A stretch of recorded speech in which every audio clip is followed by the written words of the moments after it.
one of the bits that really fascinated me was that you were the #1 ticket seller for Tony Robbins. I think it was 1993. Yeah, I think so. Yeah.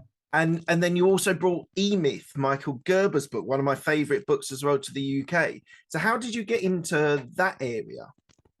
The psychology, I guess, gave me an open mind to when I graduated. I think the main catalyst was discovering what were on those days little cassettes, that became CDs, and now we download it all and the likes.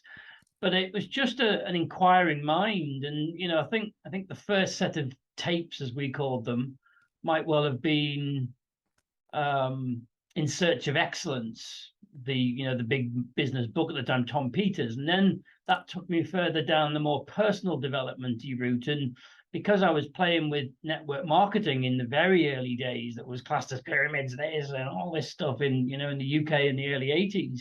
But it was brilliant in that it was very quickly walking me into alternatives to just, quote, getting a job on that basis.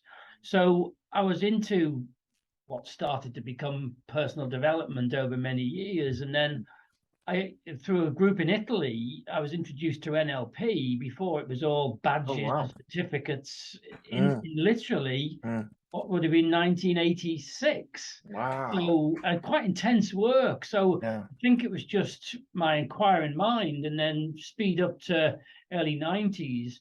We'd bought a books and tapes company, and then that was a list that we had that were people that were salesy and interested in network marketing. So they were interested in stuff like Robbins. So that's where we hit up, and because we had lists and some good marketing people around us, we were the biggest ticket of the higher value 3-day event.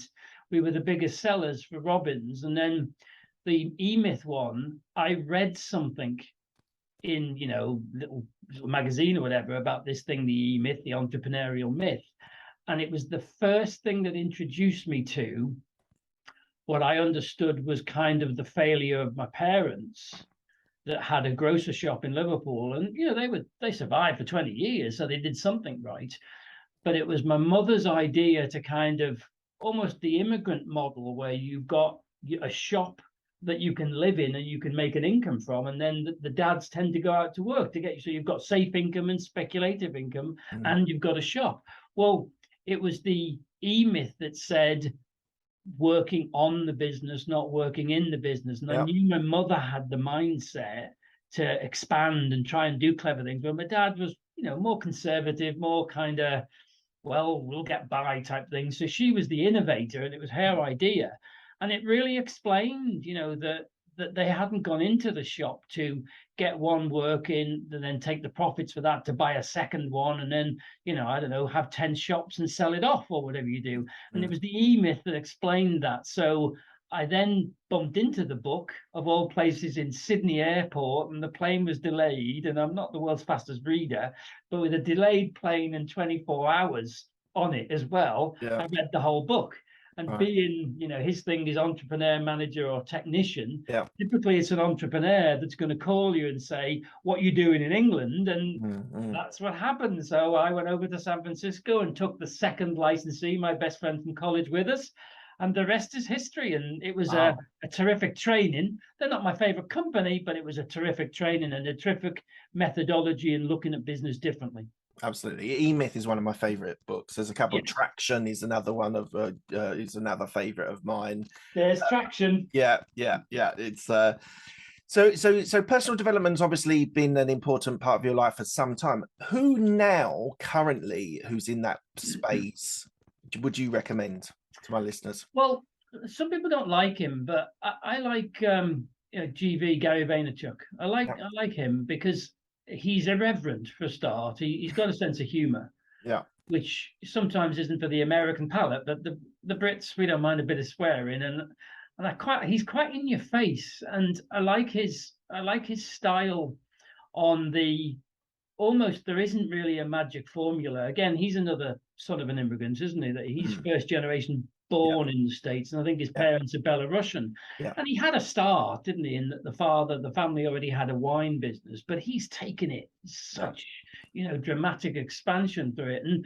I like his sort of kick-ass, tell it like it is style. And I like the fact that he's, you know, to this day, he can, within reason, still be sitting there at 3 o'clock in the morning on Twitter, you know, that you have to put things in if you're going to get things out. And he's not selling the magic bullet or the magic pill. He's selling hard work with a bit of industry that ultimately good guys do finish rich. But he's kind of rock and roll about it. So he's one I like at the moment.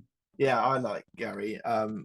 He's one of those. I sort of picked him up maybe about 3 or 4 years ago, maybe even a little bit longer, and so consumed everything that he did, his books, and I kind of, and a lot of his videos as well. I must admit that there's been a distinct change for Gary Vaynerchuk from a sort of like grind hustle into a little bit more craft. That there's a bit more. Yes. Bit more to it than just you have to work 18 hours, 20 hours a day. He's sort of like, now you've got to look after your employees and be a good person. Well, that's his big thing at the moment, like isn't it? That's his, you know, in my early career, we were hired by big companies to, quote, motivate their staff. And it became a line that said, well, they were motivated when you hired them. And now they've been here 6 months. And you want to motivate. Let me think. What's in common here?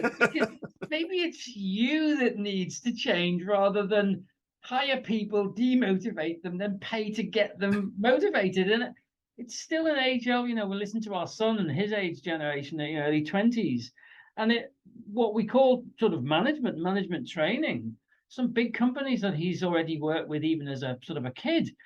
And the style of people talking to people in business is probably the most fundamental thing to know, that we're all in the people business. Yeah. We still fail really poorly on communication 101. It's still by far and away the biggest cause of the problem. And GV is seemingly, that's his place to go for. His line with his father, I think, who would classically be a bit more old school maybe, was, why are you thinking your employees are going to think like you? Well, you're the owner. So, yeah, you can work 18 hours, but unless there's a real incentive, why would an employee do that? They've got a life, they've got a family, they want the money, they want to go home. And it's that kind of stuff. The world really needs to get into that and balance itself a little bit, because we're getting a bit too extreme on some of this stuff. Yeah, I couldn't agree more.